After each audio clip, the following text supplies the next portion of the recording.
نماز تراویح کے مسائل۔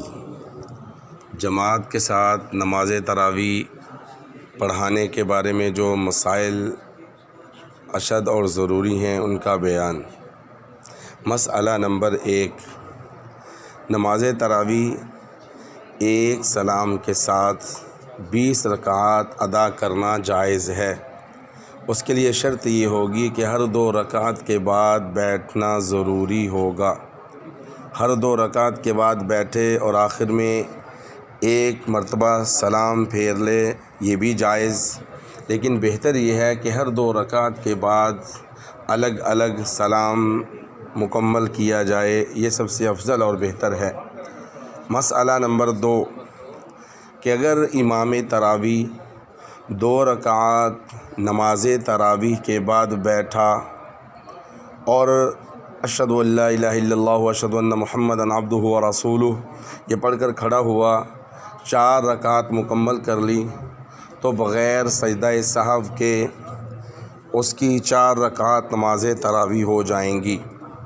نمبر 3، اگر امام تراویح 2 رکعات کے بعد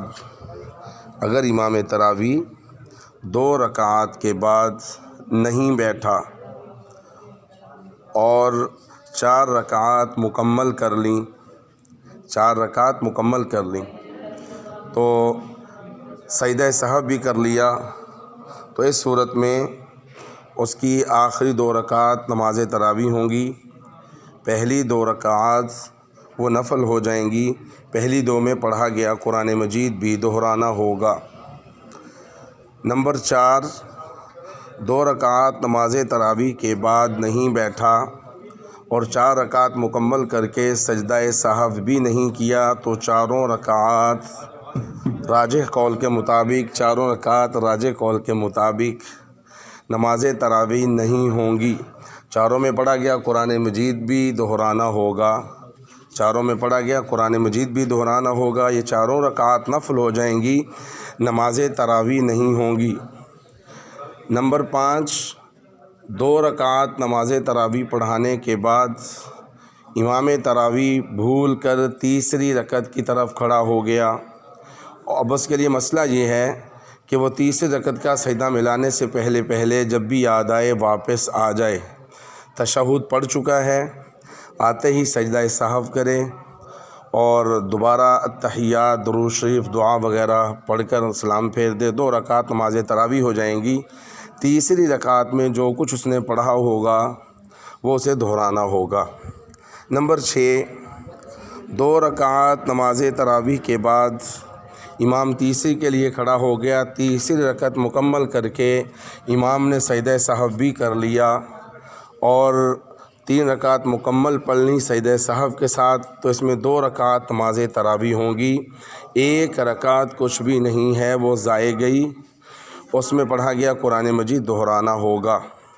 نمبر 7، 2 رکعات نماز تراویح کے بعد امام تشہد کے لیے بیٹھا، 2 رکعات نماز تراویح کے بعد امام تشہد کے لیے بیٹھا اور تیسری رکعت کے لیے کھڑا ہو گیا، 3 مکمل کر کے سلام پھیر دیا بغیر سجدہ سہو کے، تو 3 رکعات نماز تراویح نہیں ہوں گی۔ 3 میں پڑھا گیا قرآن مجید اسے دہرانا ہوگا۔ نمبر 8، 2 رکعات نماز تراویح کے بعد اگر امام نہیں بیٹھا اور 3 رکعات مکمل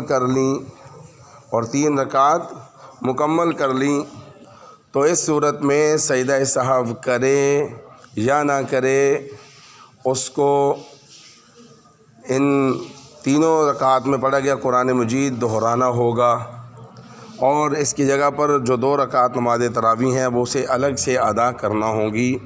ان مسائل کو خوب اچھی طرح یاد کر لیا جائے تاکہ نماز تراویح پڑھانے والے احباب دوسروں کی نماز کی حفاظت بھی کر سکیں، اپنی نمازوں کی حفاظت کے ساتھ ساتھ دوسروں کی نماز تراویح کی بھی حفاظت کر سکیں۔ اور بھی بہت سے نماز تراویح کے مسائل ہیں جن کو یاد کرنا چاہیے۔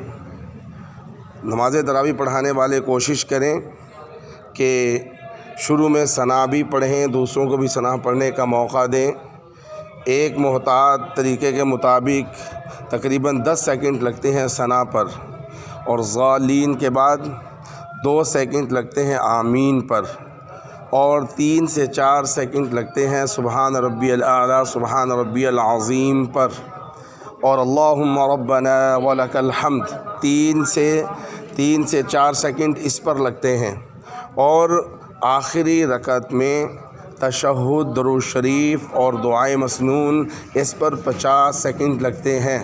تراویح پڑھنا مقصود ہے، قیام رمضان مقصود ہے، محض جان چھڑانا مقصود نہیں ہے۔ اسی طرح جب امام تراویح حافظ صاحب آخری رکعتوں میں چلے جاتے ہیں تو 2 سورتوں کے درمیان بسم اللہ کے ساتھ فصل کرنا چاہیے، جو کہ عام طور پر ہمارے حفاظ نہیں کرتے، جیسے فَجَعَلَهُمْ كَعَصْفٍ مَأْكُولٍ، آہستہ آواز سے درمیان میں بسم اللہ کے ساتھ فصل کیا جائے، فاصلہ کیا جائے۔